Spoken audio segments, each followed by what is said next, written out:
Hey everyone, welcome back to English Up, your podcast for leveling up your English. That's right, Alex. I'm Chloe, and I'm so excited to get into today's podcast. And I'm Alex. Today we're slowing things down, practicing our listening, and talking about something we all dream about, your big day. That's right. We're going to be talking all about the big day that most people dream about and that we all can relate to. We have some exciting stuff planned for you guys and vocab you should take note of. Okay, let's get straight to it. So, Alex, let's start with a big question. If you could have your dream wedding, what would it look like? Where would it be? Take your time. Remember, we are going to be speaking slow. Okay, so if I had my dream wedding, it would be on a beach for sure, somewhere tropical with clear blue water, and not too many people, maybe just close friends and family. The music would be chill, like acoustic guitar, not a loud DJ. And definitely great food. What about you, Chloe? What's your dream? Mine is a bit different. In my head, I imagine a wedding up in the mountains. Maybe a snowy mountain.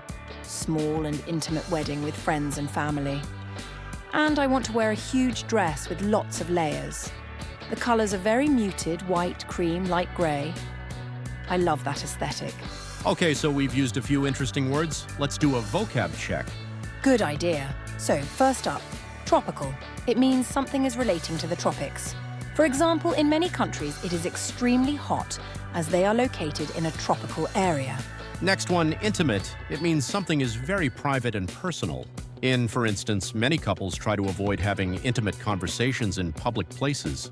Okay, let's jump to aesthetic. Aesthetic refers to a set of principles underlying and guiding the work of a particular artist or artistic movement. Like in, I think you should listen to this artist, his aesthetic is very unique. Next up is acoustic, which is not having electrical amplification. To demonstrate, we have booked an acoustic band for our wedding. Final vocabulary to take note of is muted, of a sound quiet and soft.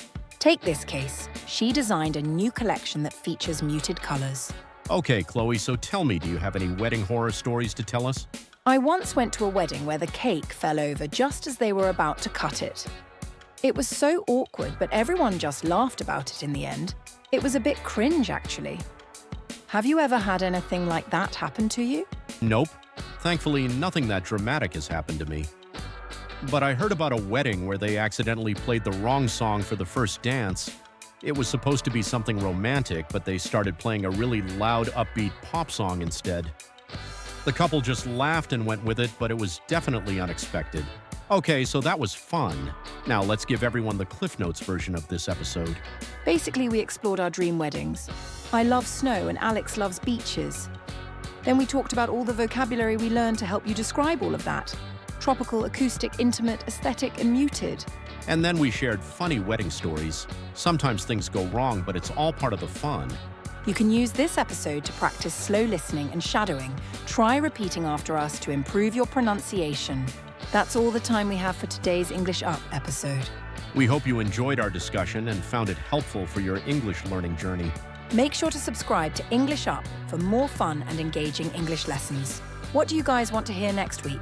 Yes, comment down below so we can cater to your needs. See you next time, and until then, happy English learning.